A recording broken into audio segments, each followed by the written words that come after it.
ولما تلاقينا على سفح رامة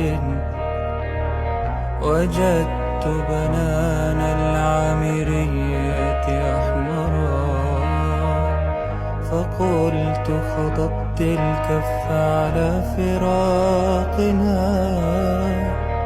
قالت معاذ الله ذلك ما جرى، ولكنني لما وجدتك راحلا بكيت دما حتى بللت بالثرى.